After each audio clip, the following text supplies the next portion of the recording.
the blood pressure to organs can be under pressure, i.e., kidneys. Kidneys are highly damaged. Eyes are highly damaged, okay, when people have chronic high blood pressure problems. If it's low blood pressure, issues come up also because we're not getting the blood flow to the tissues as we need, which means the tissues are not getting nutrients such as oxygen, ions, other things they need, and then we're not getting rid of the waste that are in those tissues. Okay, so blood pressure is something that the body monitors very closely. Under normal circumstances, it keeps it in a very nice control. However, as we know, people can have chronic high blood pressure, chronic low blood pressure. Usually put on medications. Hopefully that takes care of it. So what do we have in our body to help with this? We have these receptors. We have these baroreceptors, and look at how closely they are to the blood exiting the heart.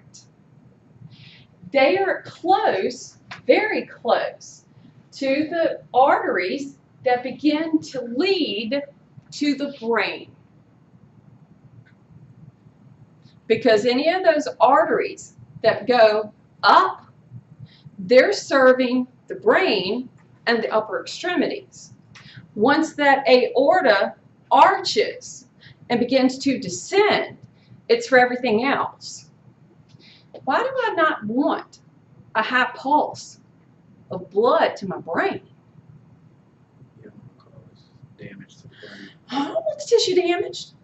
I can do that on my own. I don't want the blood pressure doing that. So I got to make sure that doesn't happen.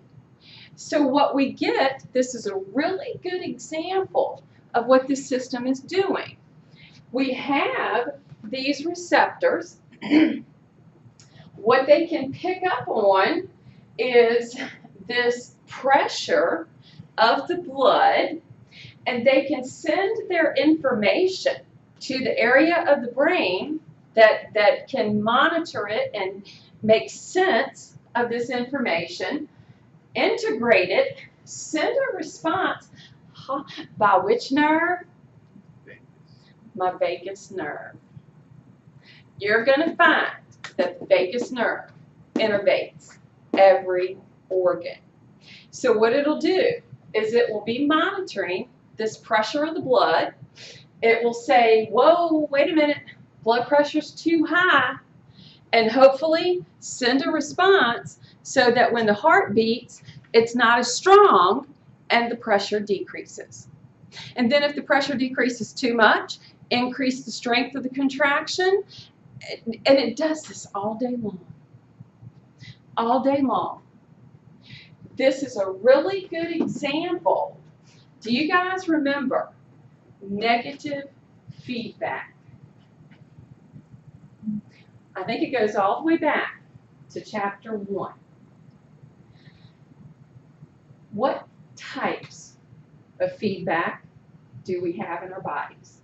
We've got negative and positive. For the most part, positive feedback is deadly. Negative feedback maintains homeostasis. Note my terminology. For the most part. This is working. This system, for the most part, works on negative feedback. If it's too high, slow it down. If it's too slow, speed it up. So the goal is to keep these viscera in a normal range. Does that make sense? All right.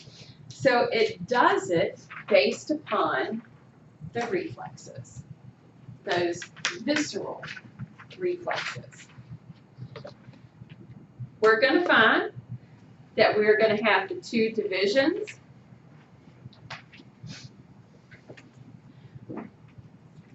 We're going to have our sympathetic and parasympathetic.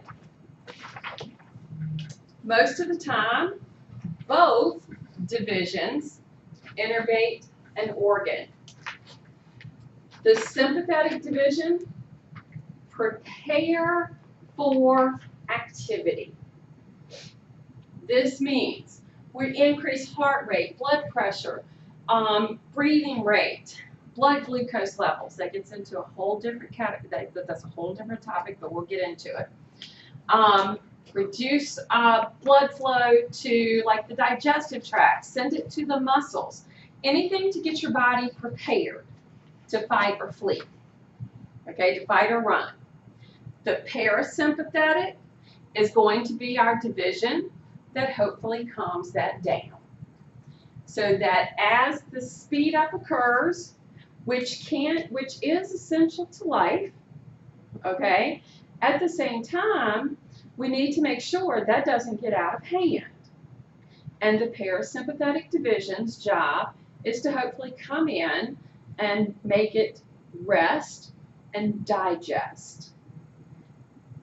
Take the foodstuffs that you're going to give it, replenish levels in the body, and get it ready to start all over again. So these are going to be our two divisions, the sympathetic and the parasympathetic division. All right. Any questions so far?